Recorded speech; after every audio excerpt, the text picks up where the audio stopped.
उत्तराखंड खास खबरें देख रहे हैं आप सब। मैं हूं आपके साथ साहिल केरी। आप सीधा नहीं चलते हैं आपको देहरादून, जहां पर मुख्यमंत्री पुष्कर सिंह धामी संबोधित कर रहे हैं और क्या कुछ कह रहे हैं, आइए देखिए। साथियों, हमारा होमगार्ड संगठन राज्य में सामाजिक सुरक्षा और व्यवस्था नियंत्रण के रूप में बहुत ही सक्रियता से काम करता है। मैंने स्वयं देखा है कि होमगार्ड के जवान न कभी धूप की चिंता करते हैं, न बरसात के उनके हौसले पस्त होते हैं। वो हर परिस्थिति में, हर स्थिति में अपने दायित्वों को पूरा करने के लिए तत्परता से काम करते हैं।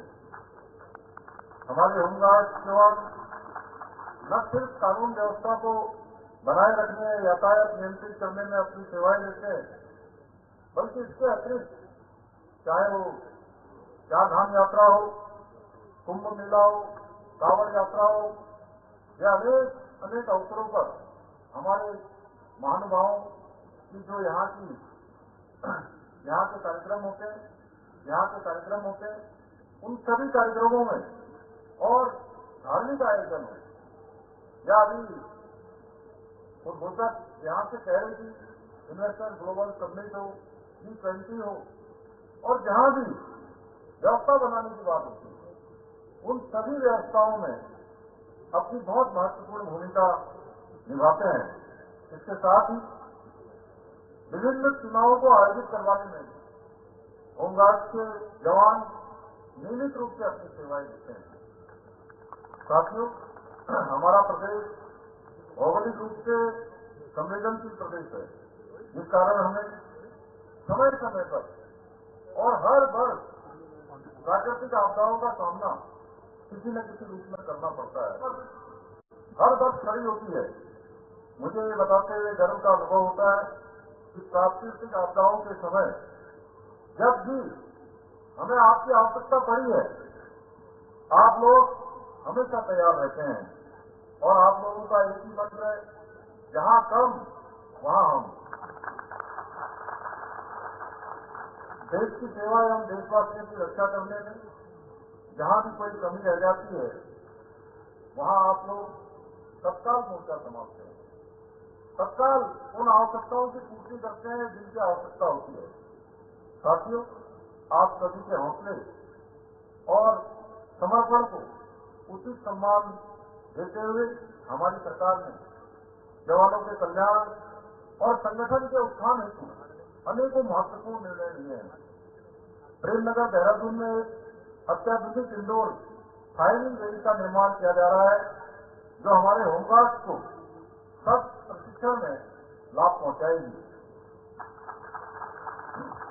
हमने होमगार्ड के लिए सेना के जवानों की तर्ज पर CSC कैंटीन की सुविधा भी प्रारंभ की है। होमगार्ड जवानों को पहली बार 12 आकस्मिक अवकाश देने का निर्णय भी हमारी सरकार के द्वारा लिया गया है।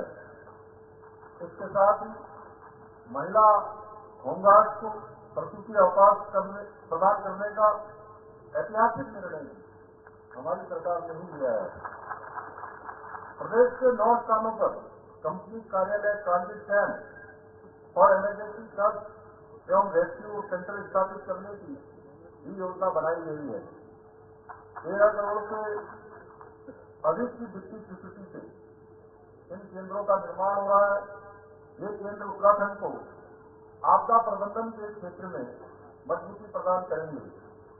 साथियों, आपका समर्पण, मेहनत और निष्ठा हमारे राज्य को देश का श्रेष्ठ राज्य बनाने के हमारे विकल्प रहित संकल्प के लिए आवश्यक तत्व है।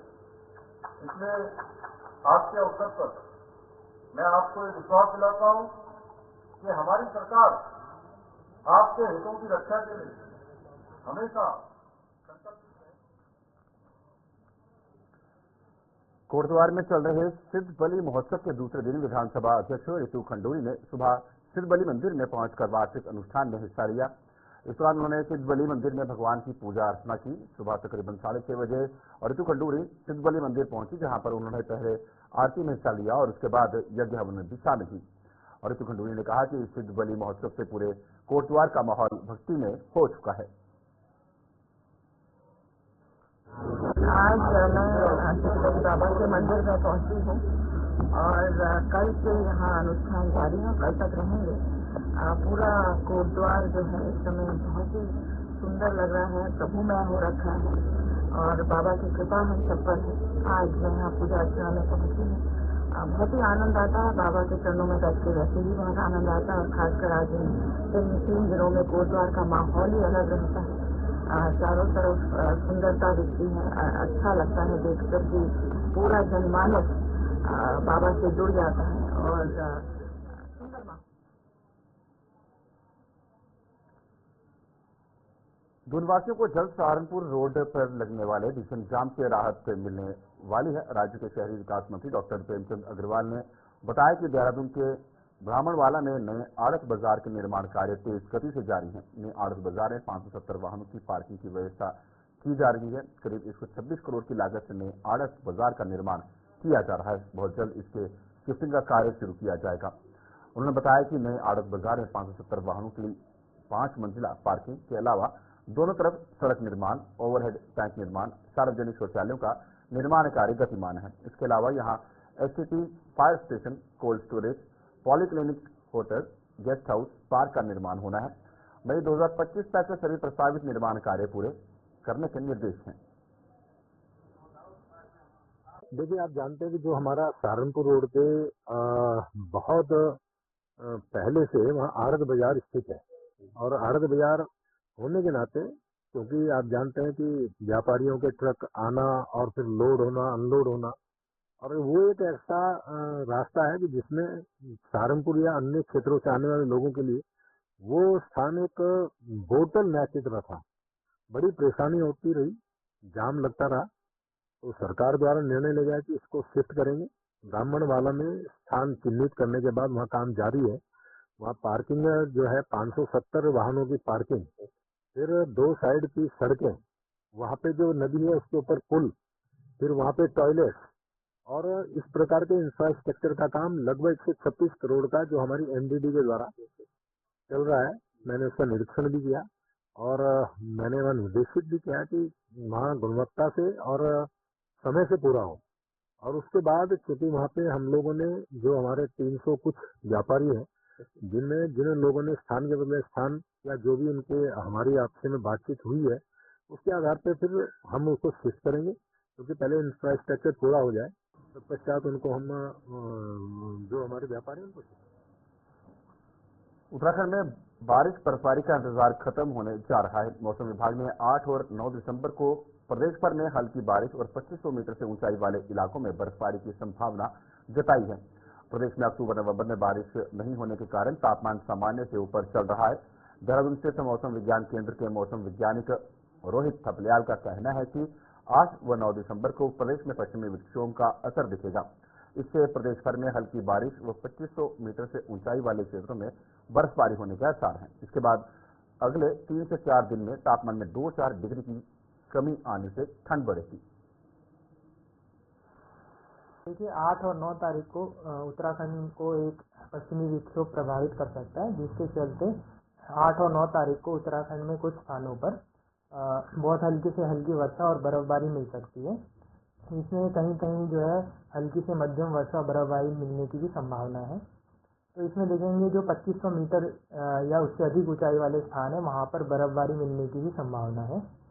जबकि जो 8 तारीख को खास करके ये एक्टिविटी जो है दोपहर बाद शुरू होने की संभावना है उत्तराखंड में और 9 तारीख तक चलेगी। तो इसमें जो हमारे डिस्ट्रिक्ट हैं जैसे देहरादून, हरिद्वार, पौड़ी, टिहरी, नैनीताल या उधम सिंह नगर है, वहाँ पर कहीं कहीं थंडरस्टॉर्म एक्टिविटी भी देखने को मिल सकती है। तो ये एक्टिविटी 2 दिन 8वीं, 9वीं और 11वीं छात्राओं के पास मौसम और जलवायु विज्ञान के प्रति समझ बढ़ाने का अच्छा अवसर है। मौसम विज्ञान विभाग की ओर से इन छात्रों के लिए राष्ट्रीय मौसम विज्ञान ओलंपियाड का आयोजन कराया जा रहा है। इच्छुक विद्यार्थी 10 दिसंबर तक आवेदन कर सकते हैं। मौसम विज्ञान केंद्र देहरादून के मौसम वैज्ञानिक रोहित थपलियाल के अनुसार 14 और 15 दिसंबर को राज्य स्तरीय प्रतियोगिता आयोजित की जाएगी, जबकि राष्ट्रीय स्तर पर शिविर और प्रतियोगिता 14 जनवरी को होगी। भारत मौसम विज्ञान विभाग के 150 साल पूरे होने पर 15 जनवरी को पुरस्कारों का वितरण किया जाएगा। ये भारत मौसम विज्ञान विभाग के 150वें स्थापना दिवस के उपलक्ष्य पर ये नेशनल मीटरोलॉजिकल ओलंपियाड प्रतियोगिता आयोजित की जा रही है। तो ये नेशनल और स्टेट लेवल पे ये प्रतियोगिता आयोजित की जा रही है, जिसमें जो यंग स्टूडेंट्स हैं उनको वेदर और क्लाइमेट के प्रति जागरूक करने एवं उनके बीच में जो है इस संबंध में विषय को लेकर उत्साह जागृत करने के लिए प्रतियोगिता आयोजित की जा रही है। ये इसमें पार्टिसिपेट करने के लिए 8th, 9th या 11th क्लास के जो स्टूडेंट्स हैं वो इसमें पार्टिसिपेट कर सकते हैं। तो इसके जो तरीका ये है कि इसमें जो है ऑनलाइन रजिस्ट्रेशन है, तो 10 दिसंबर लास्ट डेट है रजिस्ट्रेशन करने की। और उसके बाद जो है ये ऑनलाइन एग्ज़ाम होगा, 1 घंटे का एग्ज़ाम है जो 14 और 15 दिसंबर को होगा। तो इसमें 8th, 9th और जो है 11th क्लास के स्टूडेंट्स रजिस्ट्रेशन के बाद पार्टिसिपेट कर सकते हैं। उसके बाद जो हर स्टेट में जो टॉप 3 स्टूडेंट्स होंगे उनको फाउंडेशन डे पर जो है न्यू दिल्ली में हमारे हेडक्वार्टर जाने का जो है अवसर मिलेगा। और साथ ही जो 14 जनवरी 2025 में 1 डे वर्कशॉप में पार्टिसिपेट करने का भी मौका मिलेगा। और उसमें जो नेशनल लेवल के जो टॉप 3 विनर्स हैं उनको फाउंडेशन डे 15 जनवरी 2025 को जो है पुरस्कृत किया जाएगा। तो जो यंग स्टूडेंट्स हैं 8th, 9th और 11th क्लास के खास करके, उनके लिए ये काफ़ी अच्छा एक्सपोजर है मीटरोलॉजी, वेदर और क्लाइमेट के बारे में जानने के लिए, पढ़ने के लिए, अपने नॉलेज इंप्रूव करने के लिए। साथ ही जो प्राइजेज जीतने के लिए, जिसमें प्राइजेज जो मैक्सिमम है 25,000 रुपये तक के जो प्राइजेज हैं वो जीतने का अच्छा मौका है। तो सभी से आग्रह है कि ये ज़्यादा से ज़्यादा इस जो प्रतियोगिता है उसमें पार्टिसिपेट। प्रधानमंत्री नरेंद्र मोदी के नेतृत्व में केंद्रीय कैबिनेट ने शिक्षा क्षेत्र में ऐतिहासिक कदम उठाते हुए देशभर में 85 नए केंद्रीय विद्यालयों की स्थापना को मंजूरी प्रदान की है। इस निर्णय के अंतर्गत उत्तराखंड में भी 14 नए केंद्रीय विद्यालय खोले जाएंगे। ये निर्णय न केवल राज्य बल्कि पूरे देश में शिक्षा के नए आयाम स्थापित करेगा। भाजपा प्रदेश प्रवक्ता कमलेश रमन ने प्रधानमंत्री मोदी का धन्यवाद करते हुए कहा कि ये खुशी की बात है कि 85 नए केंद्रीय विद्यालयों में से 4 केंद्रीय विद्यालय उत्तराखंड को मिले हैं।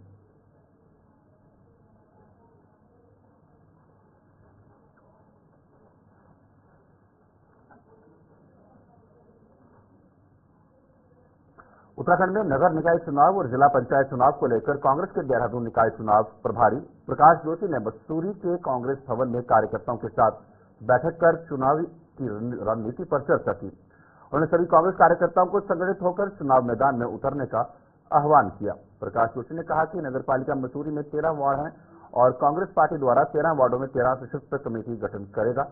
उन्होंने कहा कि उनके द्वारा मसूरी के सभी कांग्रेस के कार्यकर्ताओं, पार्षद, पूर्व पार्षद और जिनके द्वारा चुनाव लड़ा गया है उन पर पूरा फोकस किया गया है। पहले तो सबसे मुख्यतः पूरी तरह से हमारा जो संगठन का ढांचा होना चाहिए, 13 वार्ड हैं तो 13 कमेटी होनी चाहिए, सशक्त कमेटी होनी चाहिए। और उसके अलावा नगर कांग्रेस कमेटी और उसके अलावा जो हमारे वरिष्ठ कांग्रेस के लोग हैं, हमारे जो पार्षद जीत कर आए या नहीं भी जीत पाए, उन उम्मीदवारों पर फोकस की। अगले 7-8 दिन के अंदर लगभग 13 तारीख तक 14 तारीख तक हम 13 के 13 वार्डों के अंदर एक सशक्त कमेटियां बनाएंगे, वार्डों की बैठकें होंगी और उसके बाद जो वहाँ उस वार्डों के कांग्रेस जन है वो मिलकर तय करेंगे कि वहाँ कांग्रेस का उम्मीदवार कौन होगा। और इसी तरह पूरे कांग्रेस के कांग्रेस जन, पूरे नगर के कांग्रेस जन सामूहिक रूप से ये तय करेंगे इस बार यहाँ चेयरमैन का उम्मीदवार। उत्तराखंड में अधिकारी अपनी ड्यूटी को लेकर कितने मुस्तैद हैं इसका अंदाजा शायद किसी को होगा।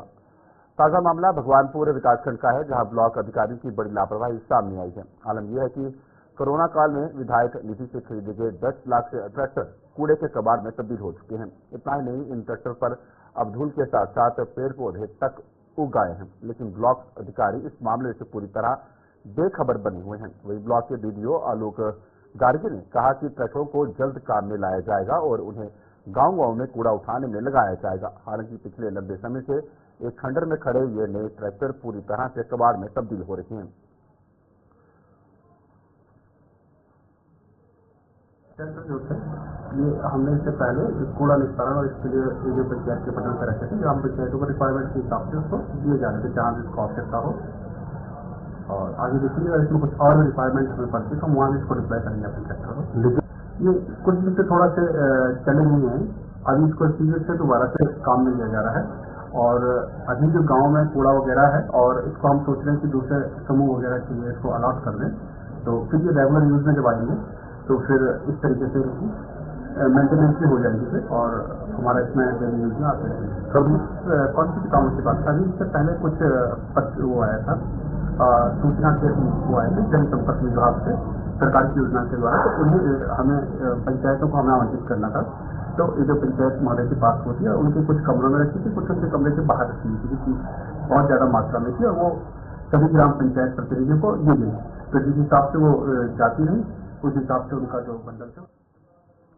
हरिद्वार में पवित्र गंगा में अवैध रूप से खनन हो रहे हैं, जिसको लेकर संत समाज में भारी रोष देखने को मिल रहा है। संत समाज ने गंगा में हो रहे अवैध खनन को रोकने के लिए भी मोर्चा खोल दिया है। मातृ सदन के संत ब्रह्मचारी दयानंद आश्रम में आमरण अनशन पर बैठे हैं। उन्होंने गंगा में ड्रेजिंग के नाम पर किए जा रहे खनन को तुरंत बंद करने और भ्रष्ट अधिकारियों पर कार्रवाई करने की मांग की। शुक्रवार को प्रशासन के साथ हुई थी बैठक के बेनतीजा निकलने के बाद मातृ सदन ने अनशन का निर्णय लिया। जहां जिला प्रशासन की लापरवाही से 1 साल पहले टिहरी जनपद से उत्तरकाशी जनपद में सम्मिलित हुए सोंडी गांव के लोग अपने आप को ठगा महसूस कर रहे हैं। आज गांव की स्थिति ये है कि ग्रामीणों को भू अभिलेखों के लिए टिहरी एवं उत्तरकाशी जनपद मुख्यालय के धक्के खाने पड़ रहे हैं। गांव में किसी भी प्रकार की सरकारी योजनाओं का लाभ ग्रामीणों को नहीं मिल पा रहा है। ग्रामीणों का कहना है कि 1 साल से उन्हें केवल आश्वासन दिया जा रहा है, पर गांव में मनरेगा के साथ जो भी उत्तराखंड सरकार एवं केंद्र सरकार की योजनाएं उनका लाभ ग्रामीणों को नहीं मिल पा रहा है। हद तो तब होगी जब गांव की कहीं बालिकाएं खाता खतौनी ऑनलाइन न होने के कारण गोरा देवी धन योजना से वंचित हैं। ग्रामीणों ने मुख्यमंत्री को पत्र लिखकर कहा कि दोनों जनपदों के अधिकारियों की लापरवाही से उनके बच्चों का भविष्य खराब हो रहा है। उत्तरकाशी में है, जिला मजिस्ट्रेट कार्यालय में है और हमें यहाँ पर जो है कम से कम जो है 5-4 चक्कर हम यहाँ पर हमने काट दिया है। जिलाधिकारी महोदय से हम कई बार मिले अब और उप जिलाधिकारी रूरल से कई बार मिल गए, लेकिन हमारे जो दस्तावेज है वो ऑनलाइन नहीं हो पा रहे हैं। लगभग जो है 15 महीने हो गए, 1.5 साल हो गया है। तो शासन आदेश से जो है 1.5 साल पूरा हो गया है, लेकिन बहुत ज़्यादा जो है लापरवाही हो रही है, जिससे हमारे जो बच्चे जो है जो नंदा गोरा देवी है उसमें जो है बच्चों का जो है कागज पूरी तरह से जो है तैयार नहीं हो पा रहे हैं। तो कई बार हमने दूरभाष से जो है डीएम साहब से बात की है, डीएम साहब से कई बार मिल गए हैं, लेकिन ऑनलाइन नहीं हो पा रहा है, जिसके कारण ग्राम पंचायत होने के लोग जो है काफ़ी परेशान है। और आज हमने एक पत्र माननीय मुख्यमंत्री जी को लिखा है, तो देखते हैं उसमें क्या कार्रवाई होती है और जल्दी से जल्दी इसमें कार्रवाई हो, नहीं तो हमें जो है आंदोलन के लिए जो है बाध्य होना पड़ेगा। जिलाधिकारी महोदय को मैं कम से कम 3 बार मिल गया इस मैटर में, लेकिन कोई इसका रिस्पॉन्स नहीं आ पा रहा है। आंदोलन करेंगे तो अब जब काम नहीं होगा तो आंदोलन तो करना पड़ेगा, क्योंकि नजदीक के चक्कर में हम उत्तरकाशी आए, लेकिन हमारे साथ जो है इस तरह से जो है लापरवाही की जा रही है, ये जो है मान्य नहीं है। हम इसके विरुद्ध एसएसपी देहरादून द्वारा शुरू की गई नवीन पहल के तहत जनपद पुलिस द्वारा यातायात नियमों का उल्लंघन करने वाले वाहन चालकों विशेषकर युवा वर्ग के विरुद्ध लगातार प्रभावी कार्रवाई की जा रही है। इस क्रम में विगत 2 दिनों के दौरान विभिन्न थाना क्षेत्रों में पुलिस द्वारा कार्रवाई करते हुए बिना हेलमेट के 138, रैश ड्राइविंग ओवर स्पीडिंग में 13 तथा यातायात नियमों का उल्लंघन में 129 कुल 280 युवाओं के विरुद्ध चालानी कार्यवाही की गई। इस दौरान सभी युवाओं के परिजनों से पुलिस द्वारा फोन पर वार्ता कर उनकी काउंसलिंग करते हुए उन्हें अपने नौनिहालों को यातायात नियमों के प्रति जागरूक करने के लिए प्रेरित किया गया।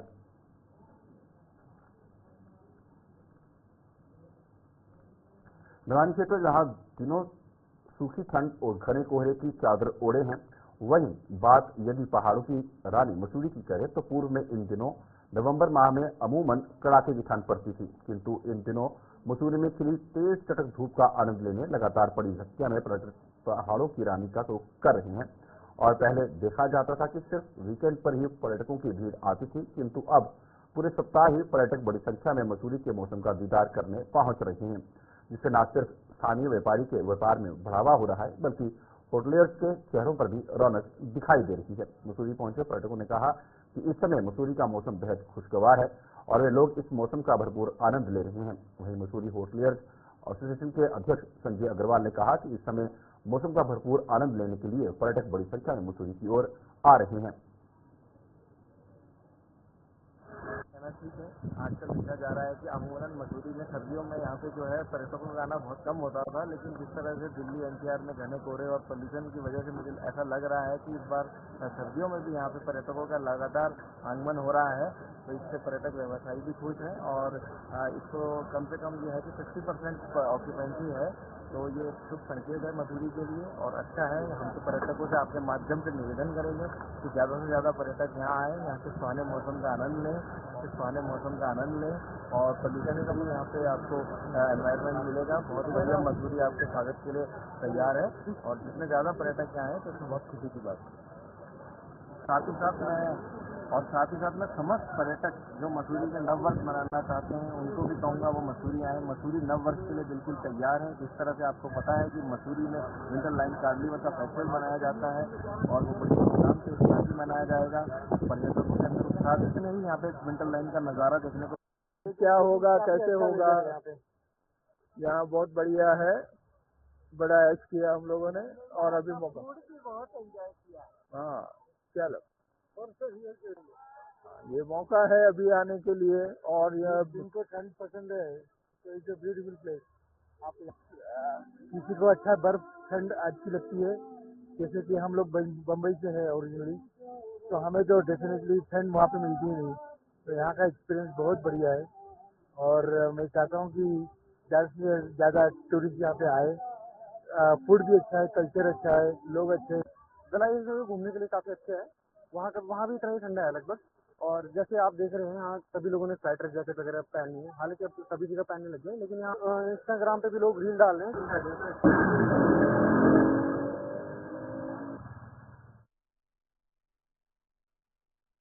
लाल बख्श और ब्रेक का जल्द उठते हैं वापस।